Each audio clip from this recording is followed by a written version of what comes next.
Hi, everybody. Let's see, once we get closer. All right. Americans appreciate freedom. That goes without saying, I guess. Though what we think this entails can vary considerably. Some think it refers to preserving one's personal freedom, while others stress extending freedom to everyone. The former want less government, while the latter don't mind having more government to help people. What Zen Buddhism teaches us is that we are already free, even though we are very unlikely to have experienced it yet. The reason that we are naturally free is that, like all other things, we are a part of Buddha nature. However, our thoughts hide this from us, and our trusting and thinking gets us to believe that our thoughts represent us.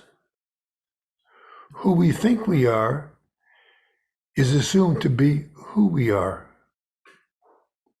We don't notice that what we think of as ourself is itself a construct created out of thoughts. While we thus consider our thoughts as defining us, we spend much of each day unaware of what goes on in our minds, much as we are of our breath. This is appropriately, of course, named daydreaming. We do start to become more aware of our thoughts through meditation. But as said once before, it is a mistake when sitting to worry about being unable to clear our mind of thoughts.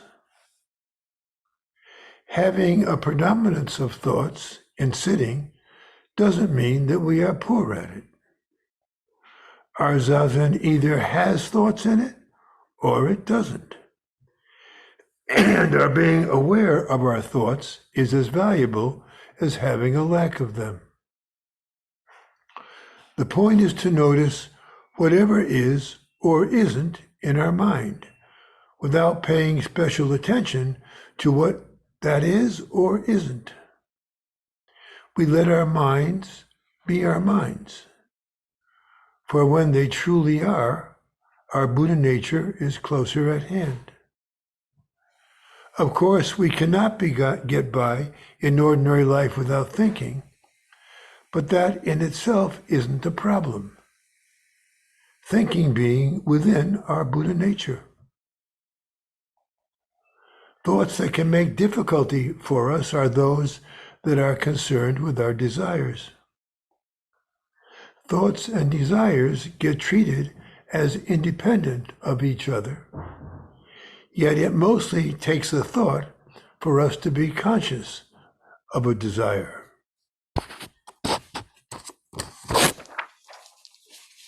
It is particularly those desires that are related to our thoughts, connected to our ego self, that are the cause of the mental suffering that we really hope to be free of.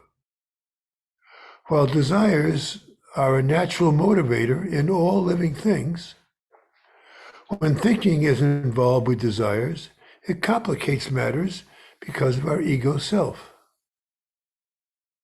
When not getting what it wants or getting what it doesn't want, it tends to get upset, almost as if angry at the world, upset at the world for not taking care of it.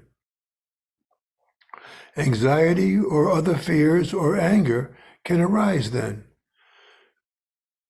and we get lost in delusion. While suffering results from our ego self not getting what it wants or getting what it doesn't want, the time will come in our practice when we no longer feel affected by what we once felt we needed.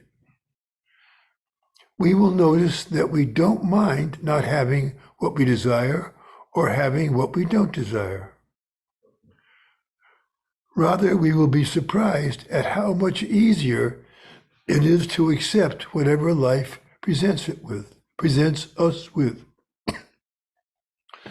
It'll be as if our selfishness had disappeared all on its own. What we will feel is a whole lot freer. Thank you. Here's Jane.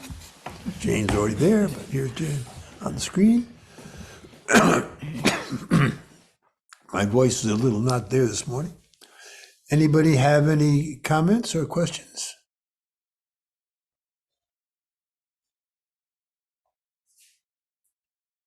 Yeah, Mike, thank you. If I understand your talk correctly, there's nothing we can do about thoughts except how they affect us, and not to worry about them, but be aware of them and how they do affect the way we function in reality. And so that when we're sitting, when I sit, I'm sitting in the middle of a freeway. There's so many thoughts going on, it's hard to even keep track of them. But every now and then I'll have a period where it kind of quiets down a little bit.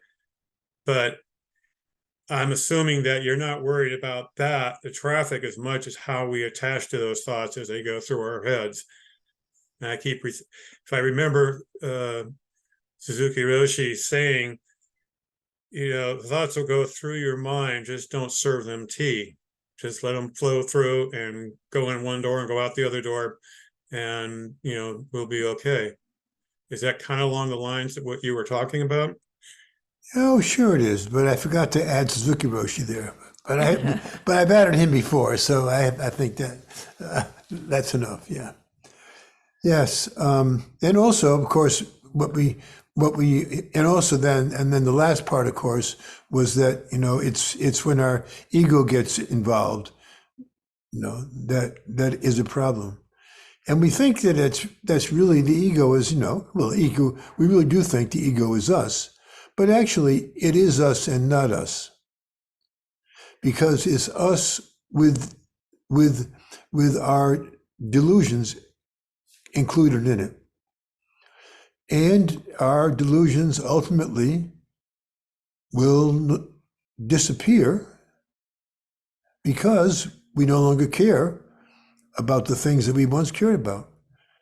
That is, cared about ourselves. Ourselves get along just fine without having our ego involved. That's all.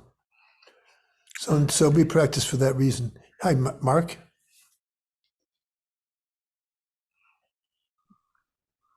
Hi. I'm sorry, Mark Middlebrook. Yes, pardon me, Mark. Oh, how many do we have? I'm not looking at the full. So two today, I guess. can you hear Yeah. me? Yes, I sure can. Okay, great. So does someone else want to jump in? Another Mark? Or am I ready to go? Okay, I'll take it. I'm ready to go. You Okay. are.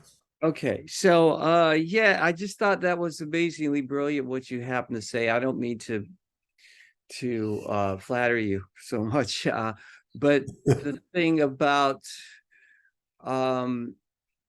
let's see, the thoughts and the can you repeat that for me? It's a little bit of a slippery Which idea. one? The one you said just like 2 or 3 sentences ago, about thoughts and how they are part of the ego, and the ego is part of our delusions. I think I've got it now. And Yep. we always speak of the ego as think about it in Western society as a false thing, but it's a real thing. We all talk about it being a real thing. It's a behavior that we think about and we portray, and it's manifested with all the illusions that everybody might think, as every would look at these labels as real. These are really real things when you identify, oh, they're full of ego and things like that. And this delusion permeates the person even saying it. I hope that's not too confusing. That's what I wasn't going to talk about. What I was really going to talk about was that I have noticed lately, especially today, that I had in the last few days, I've had a lot of mind traffic, a lot of thought traffic, a little more than usual. And because I'm not doing as much this week physically, I have a lot of things on my mind, but just sitting and well, I guess what I was going to come to was that I remember living in San Francisco, and we moved there in this apartment right on the street. It was actually Balboa district, and there was a hill right out in front of my house where a bus lane went. So every time the bus came through, it roared up the hill. It just roared and shook the house. So you felt, oh, when we first moved in, we all moved in and we thought it was like an earthquake every hour. And you got used to it, but the noise, we would be watching television and then it would just come in and drown out everything we were watching. But after a few, maybe it was 3 or 4 months, we didn't hear it anymore. It wasn't there anymore. It came roaring through, shaking everything, roaring, and we didn't stop. We didn't think. It just was second nature. I think that's kind of how my thoughts have been going. The more that I sit, the more I meditate, they can run through your head. And you can say, oh, yes, the tap's open today. And you see the water going by, but you forget that it's even going. It's kind of an overlay. I think perhaps I've been confusing it that to have no thoughts, which we strive for, is not always necessary. It's having the ability to let the water flow right past you and not attach, sort of a T, I suppose. Mm-hmm. And I thought that was what you were saying. And I thought Yes, it is. Yes, it is. Thank you. Thank you. I think there's your analogy was interesting and fun, but I think that's a little different function in our minds. Mhm. You know, we get well, we get used to it. Yes. For example, if someone, oh, this sounds like a Swaki Kodo quote, but kind of like him talking this way. He's kind of a broad, a kind of a wild speaking man. Anyway, it's like if someone farts in our presence, or even ourselves, right? After 3 or 4 minutes, we don't feel it anymore. Not because it's necessarily gone away, but because we no longer, our mind functions that way.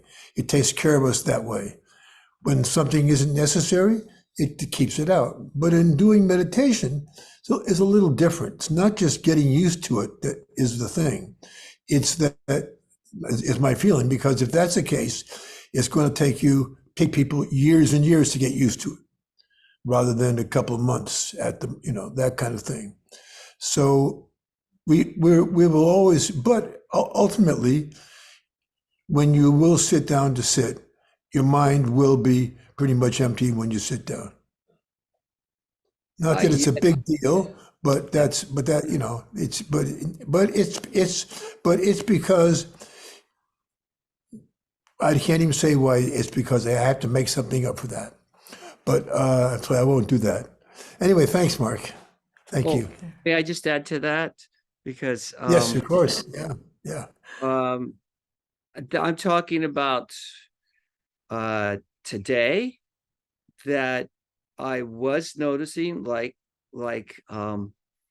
Michael had a lot of traffic, had a lot going on in his head. He was sitting out in the middle of traffic, as he put it, with his thoughts. And, you know, I'm walking Kin Hen and I'm noticing the thoughts and I'm seeing them. They were beginning to lose their distinctness, the particularness, the I guess you could say the hooks that are on the thoughts that grab somebody, grab your mind.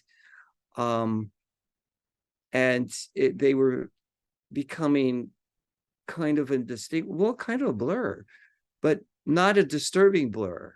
It wasn't as clear as with no thoughts, but it certainly wasn't as muddy as frozen thoughts and that. So I'll just leave it at that, and I'll let you answer others. Yes, and maybe your analogy works. The bus analogy works for that day by day situation. That's quite possible. But anyway, but anyway, there is of course concentration, and concentration on one point will slowly do that for you also. Okay. Well, Yes, I Jane? will gladly let us throw the bus analogy under the bus if need be to move on. I think it's good.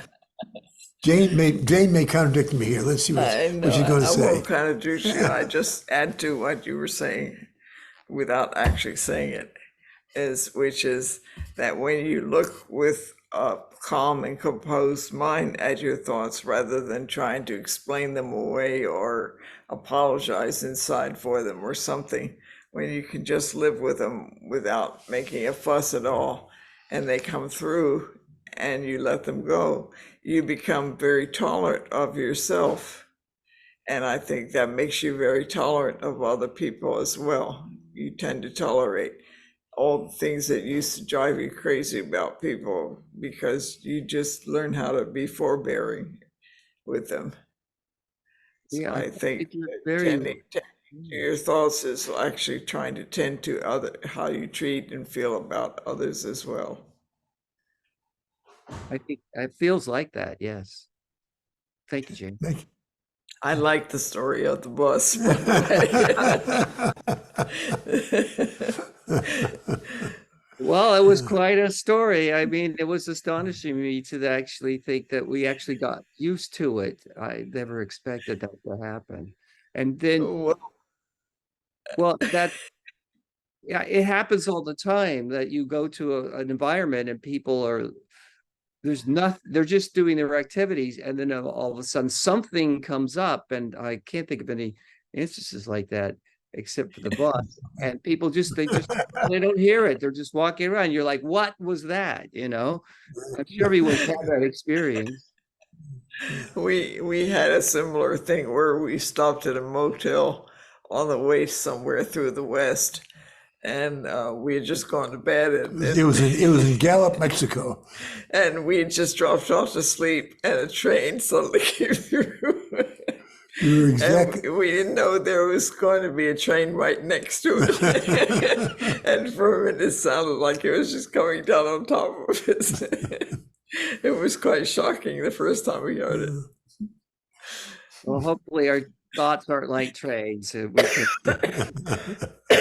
throw them under the bus and move on. Thank you. Thank you.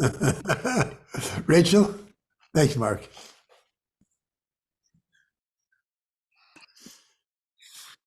Thank you, Peter.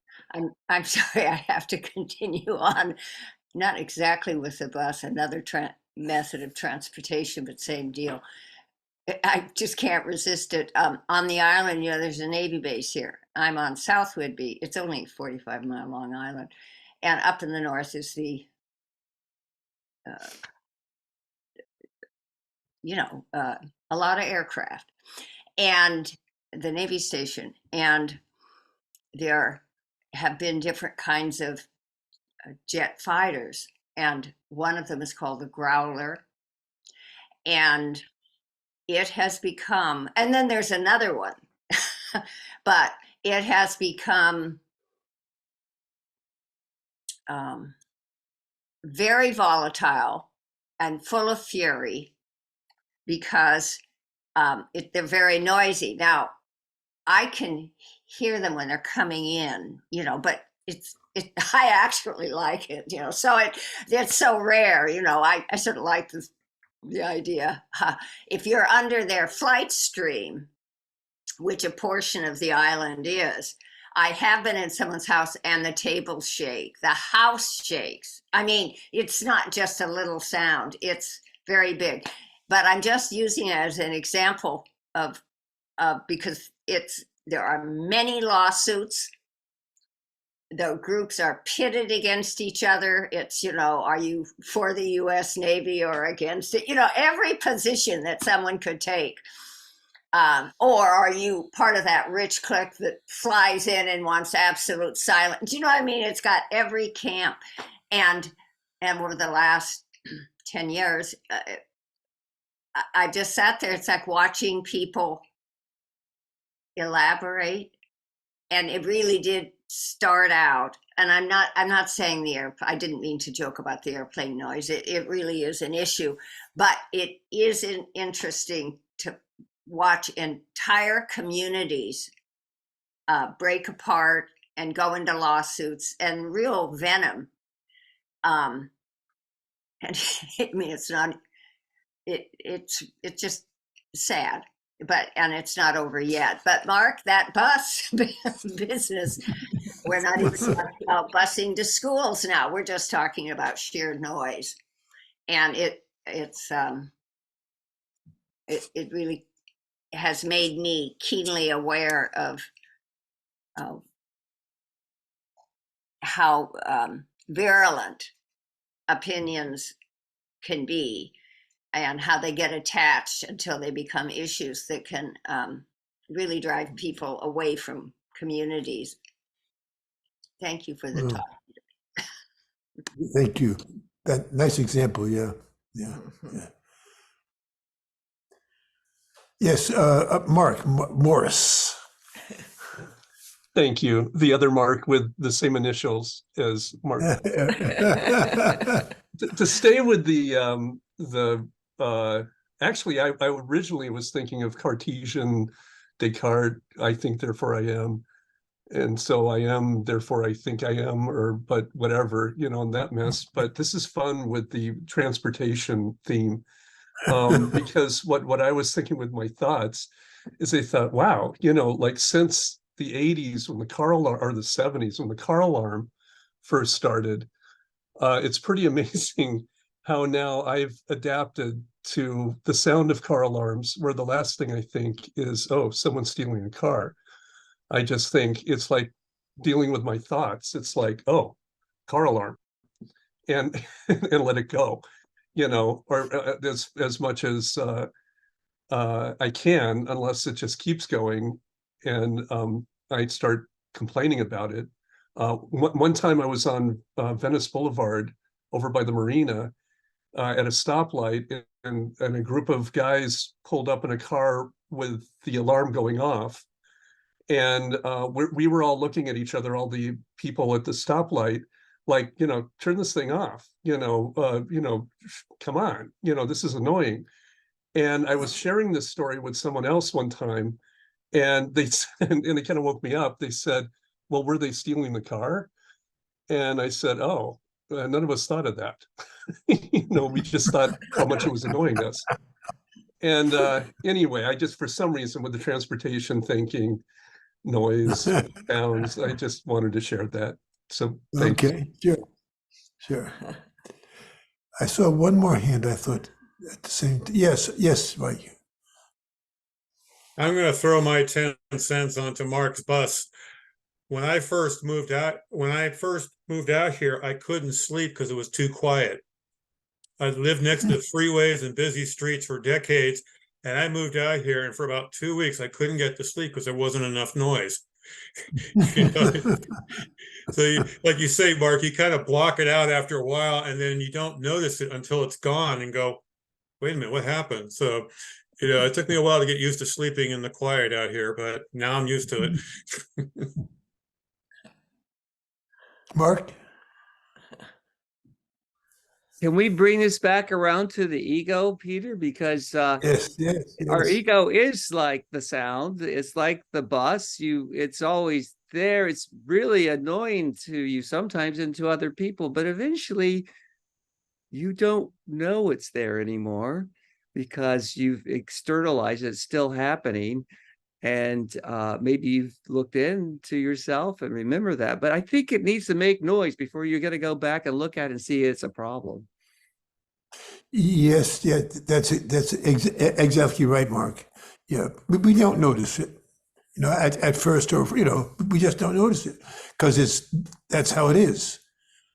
And then when Buddhists and we become a Buddhist, and they begin teaching us that that's the cause of that. That's why we suffer, which we never thought about before. Exactly being just that little thing. That kind of mechanism. It's kind of like a autoimmune disease kind of thing. Some mechanism gets screwed up, and the thing that's supposed to be protecting us is actually attacking us. And that's what happens, kind of. But once we realize that, then we realize we really aren't being attacked, and we really don't have to defend so much that we defend not like openly with fighting with people, but within ourselves.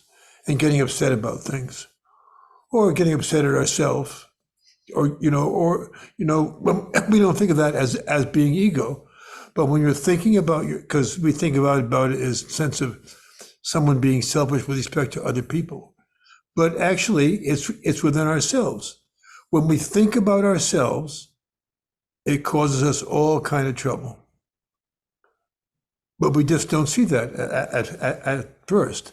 And when we do begin to see that, then of course we will self-correct actually, but it takes a while because always have a yeah.